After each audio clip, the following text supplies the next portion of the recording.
Hello friends, welcome to Study where we talk about electrical and electronics. Keep updating yourself by subscribing the channel. Transformers पढ़ने से पहले basic electrical system समझते हैं ये क्या होता है। बेसिकली इलेक्ट्रिकल एनर्जी जनरेट करनी है और इलेक्ट्रिकल एनर्जी जनरेट होती है पावर स्टेशंस पे। पावर स्टेशंस की लोकेशंस इस तरह से डिसाइड करी जाती है कि सोर्सेज इजीली अवेलेबल हो जाए, जैसे water head for hydro electric power station, oil for diesel power station, coal for thermal power station. और इन पावर स्टेशन से एनर्जी जनरेट होने के बाद इनको ट्रांसमिट की जाती है टू द कंज्यूमर्स। और कंज्यूमर्स कौन है? हम लोग हैं।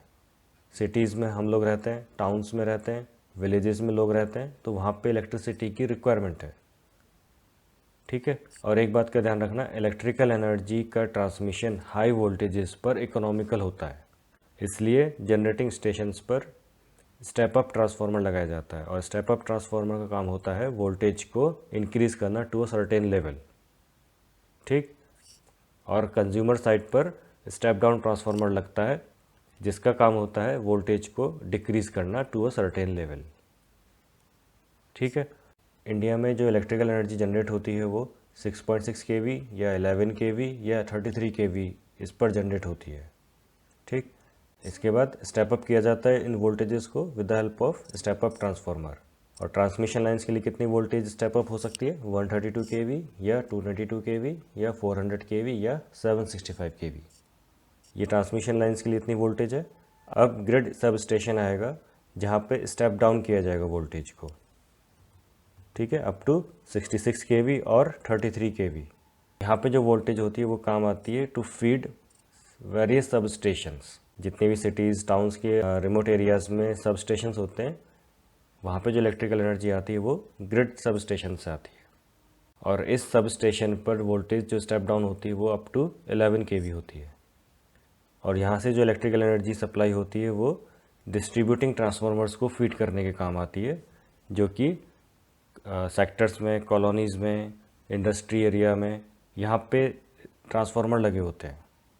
और डिस्ट्रीब्यूटिंग ट्रांसफार्मर्स स्टेप डाउन करता है 433 वोल्ट्स या 250 volts depending on the industrial uses और रेजिडेंशियल यूजेस।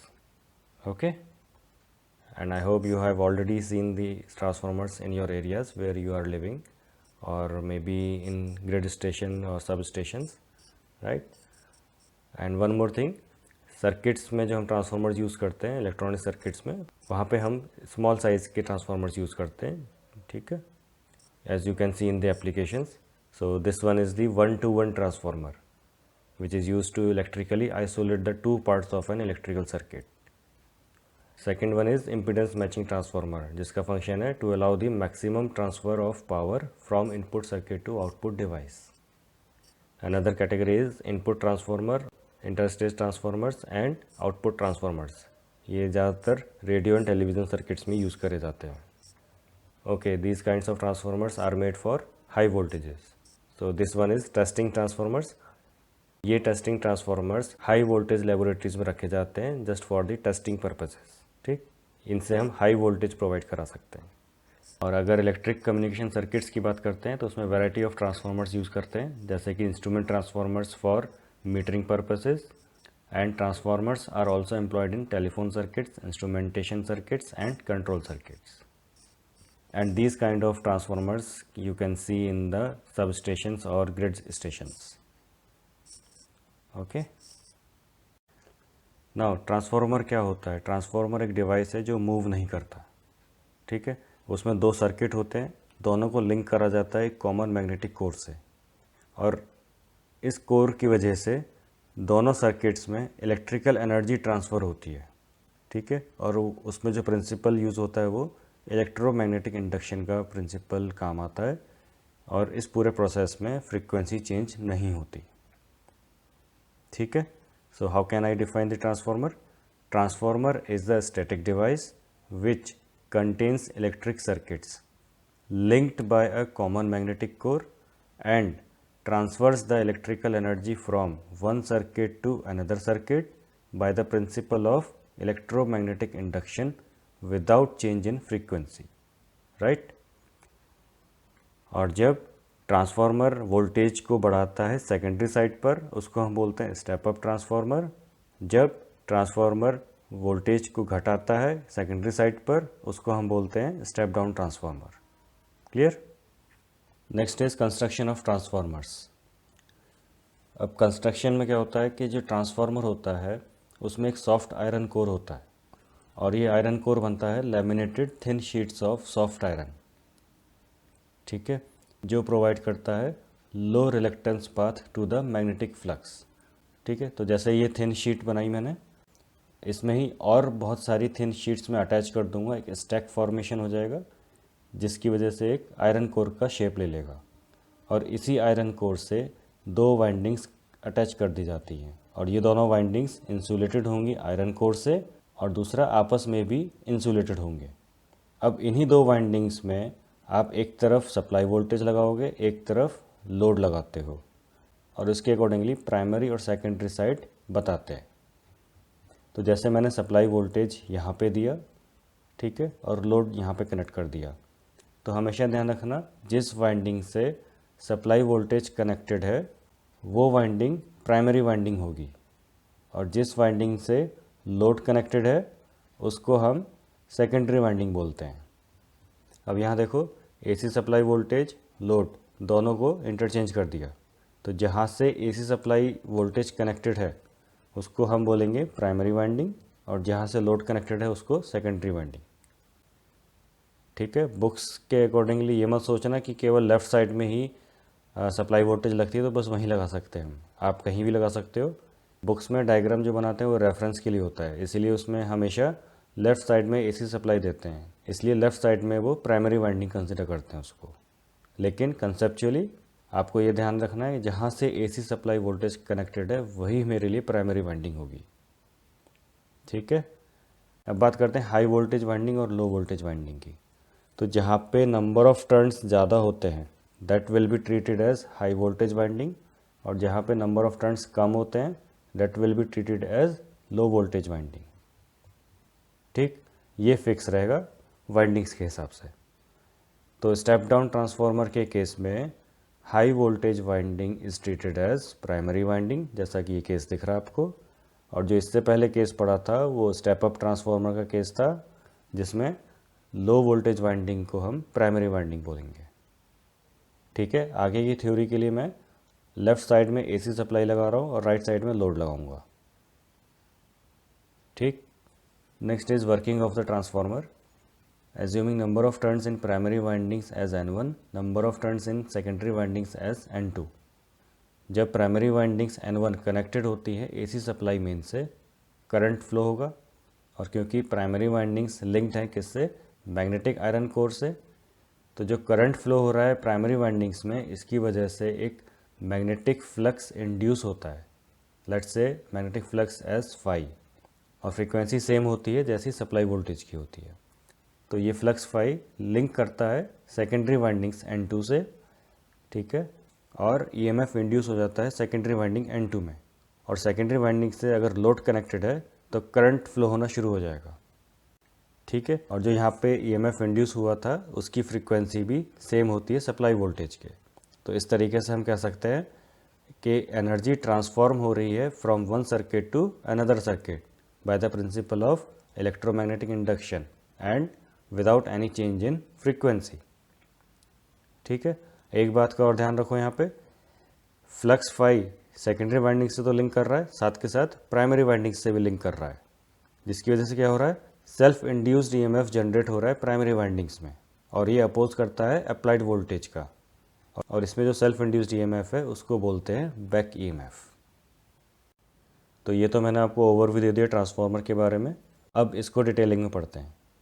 तो कंस्ट्रक्शन में अभी क्या समझा था, लेमिनेटेड थिन शीट्स होती हैं आयरन की, उनको स्टैक करते हैं, एक कोर का फॉर्मेशन हो जाता है, that means soft iron core होगा, या फिर दूसरा मटेरियल है सिलिकॉन स्टील, इसके भी हम लेमिनेटेड शीट्स ले सकते हैं। तो इन दोनों मटेरियल में से कोई सा एक मटेरियल सेलेक्ट करके कोर बना देते हैं, और कोर में जो मटेरियल हम यूज़ कर रहे हैं सॉफ्ट आयरन या सिलिकॉन स्टील, इसका पर्पस क्या है, to just provide the low reluctance path, जिससे कि मैग्नेटिक फ्लक्स जो प्रोड्यूस हो रहा है उसके अंदर वो ऑलमोस्ट सेम रहे थ्रू आउट द कोर। ठीक है, उसके बाद वाइंडिंग्स अटैच करते हैं, तो 2 वाइंडिंग्स हम कोर से अटैच कर देते हैं और वो दोनों वाइंडिंग्स इंसुलेटेड होंगी कोर से भी और आपस में भी। और आपको ऑलरेडी पता है प्राइमरी वाइंडिंग्स सेकेंडरी वाइंडिंग्स कौन सी होती है। Those windings which are connected to supply are called primary windings and those windings which are connected to load are called secondary windings. और low voltage side high voltage side का पता है आपको, हमने क्या समझा था, नंबर ऑफ टर्न्स के बेसिस पे हम low voltage side high voltage side बता देते हैं। जहाँ नंबर ऑफ टर्न्स कम है वो low voltage side, number of turns जहाँ ज़्यादा है वो हाई वोल्टेज साइड या हाई वोल्टेज वाइंडिंग। ठीक है, also we can define it as the windings connected to higher voltage circuit is called high voltage winding and the windings connected to lower voltage circuit is called low voltage windings और low voltage side. Next is working of the transformer. जैसे कि अभी हमने already समझा था, तो ये diagram में देखो, इसमें क्या किया हमने, वोल्टेज V1 है जो सप्लाई वोल्टेज का काम करेगा, AC मेंस का काम करेगा। ठीक, तो इसमें क्या किया हमने, प्राइमरी वाइंडिंग्स को कनेक्ट किया सप्लाई मेन से और सेकेंडरी वाइंडिंग्स को कनेक्ट किया लोड को। ठीक, और क्योंकि प्राइमरी वाइंडिंग्स N1 लिंक्ड है किससे, मैग्नेटिक कोर से, तो जब करंट फ्लो होगा इसमें तो एक ऑल्टरनेटिंग फ्लक्स प्रोड्यूस करेगा कोर के अंदर, जो कि हम बोल रहे हैं फ्लक्स फाई। ठीक, ये फ्लक्स फाई लिंक कर रहा है सेकेंडरी वाइंडिंग्स N2 से। इसकी वजह से क्या होगा, EMF इंड्यूस होगा सेकेंडरी वाइंडिंग्स में। ठीक, और जो फ्रीक्वेंसी होगी इस इंड्यूस्ड EMF की वो सेम होगी जो फ्रीक्वेंसी है फ्लक्स फाई की, और वी कैन से फ्रीक्वेंसी होगी वो सप्लाई वोल्टेज V1 की। ठीक है, और जब लोड कनेक्ट होगा सेकेंडरी वाइंडिंग से तो current I2 will start flowing in the secondary winding. ठीक है, तो in this way we can say energy transfer हो रही है प्राइमरी वाइंडिंग से सेकेंडरी वाइंडिंग्स में, या एक सर्किट से दूसरे सर्किट में इलेक्ट्रिकल एनर्जी ट्रांसफ़र होती है without any change in frequency. ठीक है, अब ये देखो फ्लक्स फाई जो बना है ये यूनिफॉर्मली डिस्ट्रीब्यूटेड होता है, तो फ्लक्स फाई पहले तो N2 से लिंक हो रहा था, अब N1 से भी लिंक हो रहा है ये। तो जो प्राइमरी वाइंडिंग्स N1 है, अब उसमें क्या होगा, एक सेल्फ इंड्यूस्ड EMF प्रोड्यूस हो जाएगा जो अपोज करेगा अप्लाइड वोल्टेज V1 का। इसलिए सेल्फ इंड्यूस्ड EMF को हम बैक EMF भी बोलते हैं। And do you know that transformer never works on DC supply. Why? क्योंकि जब भी हम ट्रांसफार्मर को ऑपरेट कराते हैं DC सप्लाई से, यानी प्राइमरी वाइंडिंग्स में हमने DC सप्लाई दिया है, तो सबसे पहला पॉइंट आता है कि एक तो फ्लक्स कांस्टेंट मिलता है उसमें, उसका हमें नेचर चाहिए वेरिंग फ्लक्स वाला, जो ऑल्टरनेटिंग नेचर में हमें मिलता है वेरिंग फ्लक्स का। सेम वे में हमें वो फ्लक्स नहीं मिल पाएगा DC सप्लाई की कंडीशन में, तो मैग्नीट्यूड कांस्टेंट होगा। ठीक है, जिसकी वजह से क्या होगा, कोई EMF इंड्यूस नहीं हो पाएगा प्राइमरी वाइंडिंग्स में, केवल एक मोमेंट पर जब वो स्विच ऑन होता है।